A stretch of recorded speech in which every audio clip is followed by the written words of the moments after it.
Nowhere to Call Home by Cynthia DeFelice, Chapter 18. Frankie and Stewpot were rounded up, along with 13 other hobos, and handed over by the railroad bulls to the local police. Most of the tramps surrendered resignedly, as if this had happened to them many times before and would happen many times again. One young man held back, saying, "I ain't going nowhere."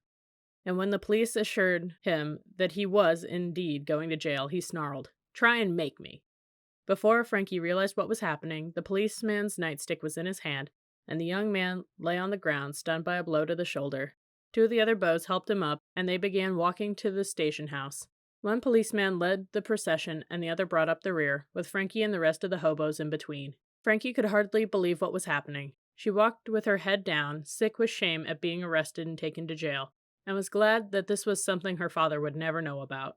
She felt as if the eyes of every passerby must be on her, but when she looked up, she was surprised to see that most people averted their eyes or gazed at the little parade without emotion. She supposed they were used to seeing hobos rounded up, and that it was a sight they preferred not to dwell on. When they passed a girl about Frankie's own age, who was walking with her little brother, the girl said loudly, "Bums! Say bums, Donald! Dirty bums!" The girl's casual heartlessness made Frankie's shame turn to anger. She wanted to shout, "You think you're better than we are? Well, you're not. But what good would it do? It might earn her a blow to the head." She stole a glance at Stewpot. Her anger was overcome by worry when she saw how tired and dispirited and ill he suddenly looked. At the station, they were taken to the basement. The policeman pointed to 2 tin wash bins and said, "Clean yourselves up." He stood waiting as they took turns washing. The water was cold, the soap was harsh, and smelled unpleasant and burned Frankie's hands as she scrubbed. When she looked for something to dry off with, the policeman nodded toward a pile of old newspapers. The hobos were told to crowd into the only 2 empty cells. "You'll get dinner and breakfast," the policeman announced. "In the morning, I want you all on the first train out of town, understand?" No one answered, but no one argued either. A while later, the policeman and 2 women served the meal. A cup of cold tomatoes, mostly juice, 1 cold boiled potato still in its scabby skin, and a slice of sour bread.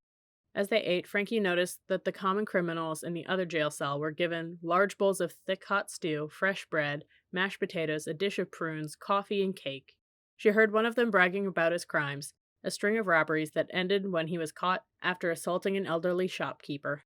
It seemed unfair to her that she and Stewpot, who had done nothing but ride in an empty boxcar, were sitting on the cold cement floor with food that was barely fit to eat, while 5 criminals enjoyed mattresses, blankets, and good hot food in their cells. She wanted to say something about it to Stewpot, but felt uncomfortable talking in front of so many strangers. The young man who had been clubbed with the nightstick suddenly threw his cup of tomatoes against the wall, hollering, "You think I'm going to eat this swill?" One of the lawbreakers called from his cell, "You damn ungrateful bum. You ought to be thankful you got anything at all." At that, a loud argument broke out, with the hobos and the jailed men shouting curses and insults back and forth. Frankie was frightened by the uproar and by the anger that seemed to spiral out of nowhere. She looked at Stewpot, who was keeping his head down and his mouth shut. She did the same. A different policeman appeared in the corridor, frowning and swinging his nightstick from side to side. He boomed, "Knock it off, all of you." The angry young man muttered something Frankie couldn't hear. "Shut your face," the policeman commanded, "or I'll shut it for you." There was an uneasy silence. "Now keep it that way," the policeman warned. "Don't make me tell you again." He turned to leave. Frankie spoke, the words coming out before she even knew she was going to say them. "Excuse me, sir, but my friend isn't feeling so well. Is there a doctor here?" Stewpot looked up, startled. "Quiet, Blue," he said in a low voice. "I'm fine." The policeman turned back, a look of amusement on his face. "What do you think this is, kid? A hospital?" He walked toward the stairs, laughing and shaking his head, muttering, "A doctor. That's a good one." Frankie could feel her lip starting to tremble, and she bit down on it hard to keep from crying. Her feelings were such a jumble of humiliation, anger, misery, and worry over Stewpot that she found it almost impossible to control herself. But all she and Stewpot needed now was for her to cry, and for all these men to discover she was a girl. She didn't know why the idea of it seemed dangerous exactly, but it did. "It's okay, Blue," Stewpot said quietly. "I just need to pound my ear for a couple hours. Be good as new." His face was drawn and pale, and Frankie could feel the effort it took for him to smile. "Sure, Stew," she said. To Frankie, the night seemed endless. One of the men in the cell was moaning and shouting in his sleep. Stewpot explained that he was coming out of a drunk. Others snored and snorted. Some coughed along with Stewpot. The smell of their unwashed bodies filled her nostrils. Unable to get comfortable on the hard cement floor, she sat, eyes open, as the cell grew dark and the hours of the night crept slowly by.